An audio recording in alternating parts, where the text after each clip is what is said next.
Bonjour. Bonjour. Qu'est-ce qu'on a devant nous là, une plantation de touillettes à café? Voilà, Qu'est-ce que c'est? ces petites touillettes à café, elles matérialisent l'emplacement de petits morceaux de silex qu'on a trouvés, donc là, puisqu'on est sur un site qui a été occupé à la toute fin du Paléolithique.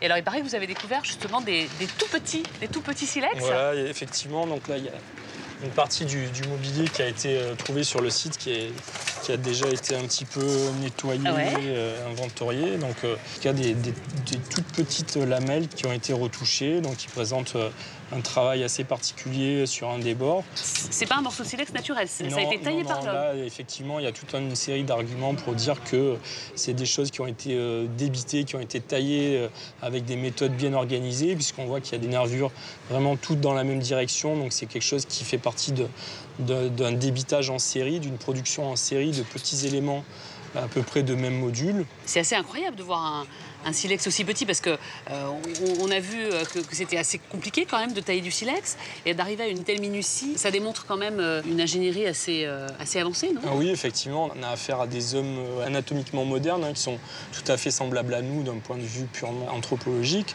et qui ont déjà tout un riche passé technique derrière eux. Donc ils ont bien maîtrisé toutes les propriétés des silex et ils sont capables de faire des choses assez petites.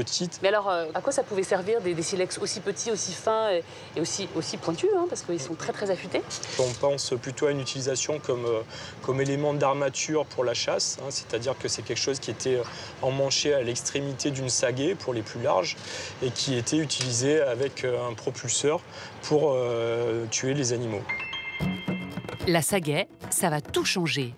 Car jusqu'à présent, pour chasser, les hommes utilisaient des pieux en bois, des pièges.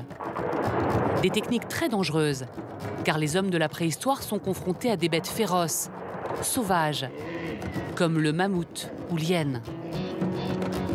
Grâce à la sagaie, ils peuvent se mettre à distance. Ils s'éloignent de leur proie pour les abattre en propulsant leur arme. Là, on a ramené une petite